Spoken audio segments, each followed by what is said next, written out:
By the middle of 1966, North Vietnamese units crossing the demilitarized zone had successfully drawn the U.S. Marines north.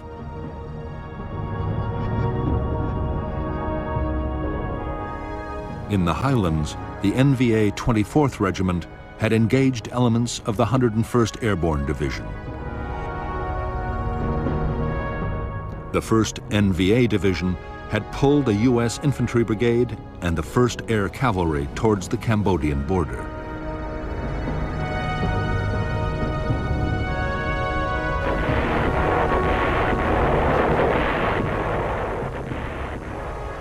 The Americans in the Central Highlands did succeed in inflicting thousands of casualties on the North Vietnamese Army.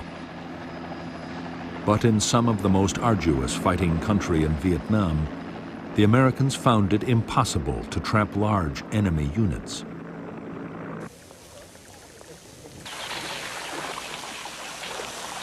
Time after time, they succeeded in slipping through the net.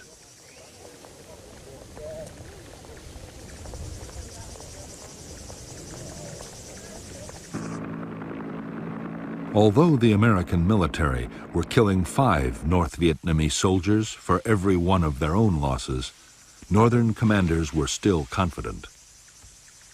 General Giap was sure that his forces could stay on the offensive and take heavy casualties as long as there were no dramatic defeats. The manpower potential of North Vietnam had barely been tapped.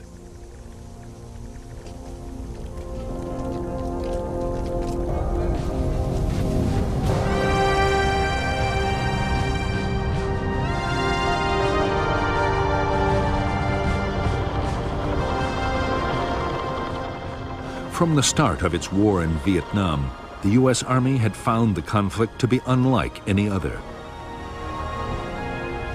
As Viet Cong attacks proved every day, there was no front line. Each side controlled only the territory immediately around its positions or its bases. The Army was calling it area war.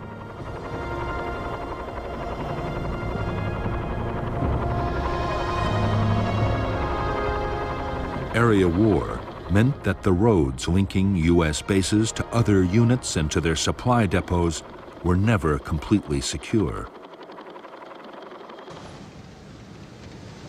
Viet Cong's strategy was to try and isolate American forces and to pin down large numbers of U.S. troops on base and road defense.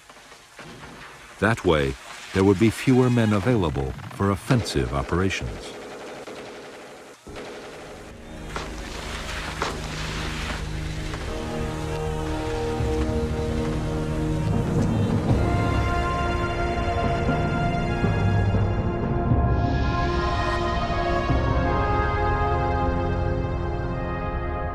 The supply lifelines for the 25th and the 1st U.S. Infantry Divisions were the roads linking their major bases to Saigon, Bien Hoa Air Base, and Long Binh, the biggest supply depot in Vietnam.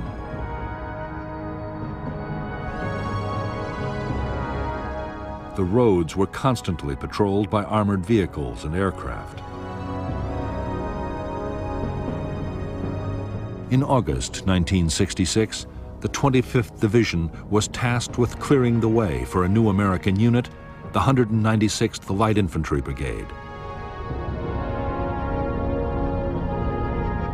The 196th was to be based at Ta Ninh to secure Route 22, running through the NLF base area of War Zone C.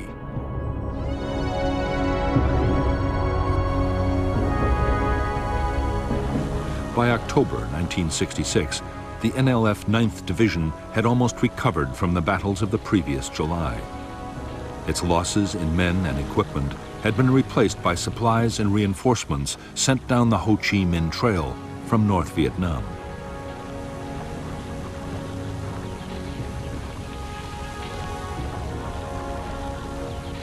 With the dry season coming, the 9th was busy in War Zone C, preparing for its next offensive.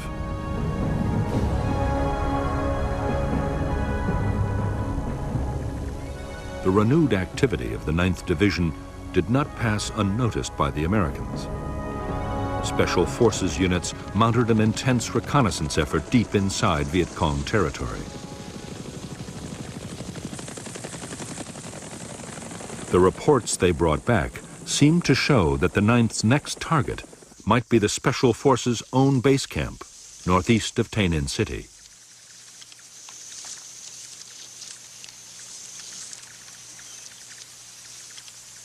American commanders were determined to disrupt the Viet Cong's plans.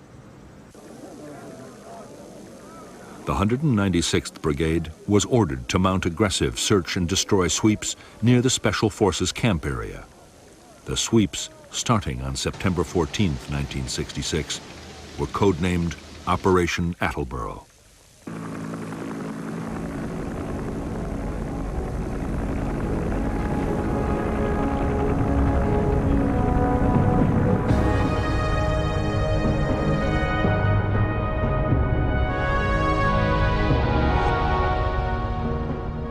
Operation Attleboro was launched by the 196th Light Infantry Brigade together with 22,000 South Vietnamese soldiers and GIs from the 1st, 4th, and 25th Infantry Divisions. Almost at once, huge supply caches belonging to the NLF 9th Division were found by the Americans south of the Michelin rubber plantation. It was believed the NLF were somewhere between the plantation and the American Special Forces base at Suy Da.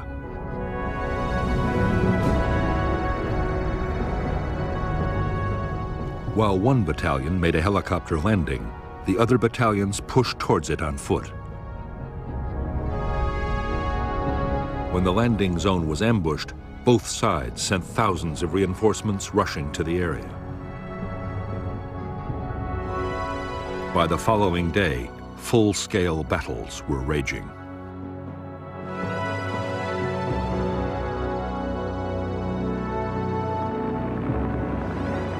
In the first days of Operation Attleboro, almost every fresh American unit sent in was ambushed.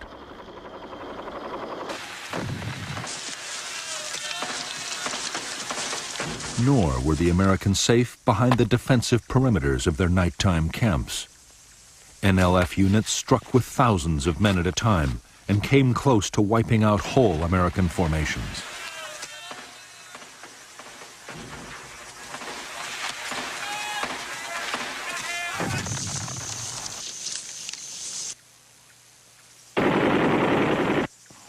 It was intense air and artillery support that, in the end, as in so many battles, saved the Americans from disaster.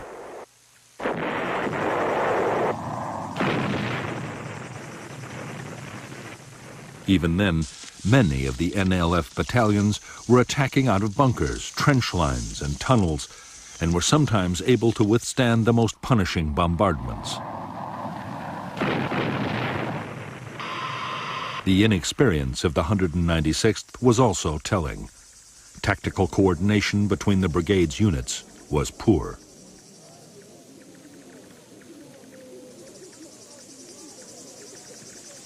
Although the situation was desperate, American commanders in Saigon also saw a major opportunity. Attleboro might be a chance to fight the kind of big battle they had been looking for.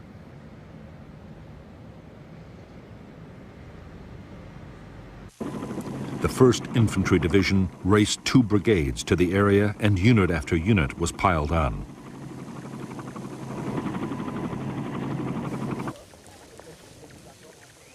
The 11th Armored Cavalry Regiment, only just arrived in Vietnam, was also thrown into the battle. Within days, there were 22,000 American troops in the Attleboro area.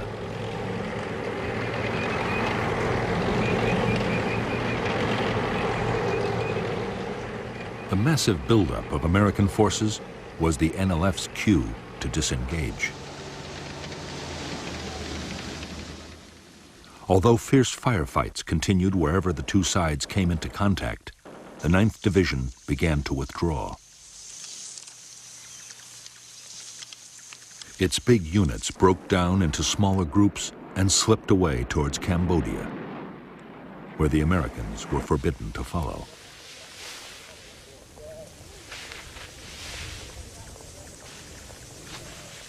In Operation Attleboro, the Americans had failed to destroy the 9th Division in an all-out battle. On the other hand, in 6 weeks, more than 1,000 NLF had been killed, for the loss of 155 American dead and fewer than 800 wounded.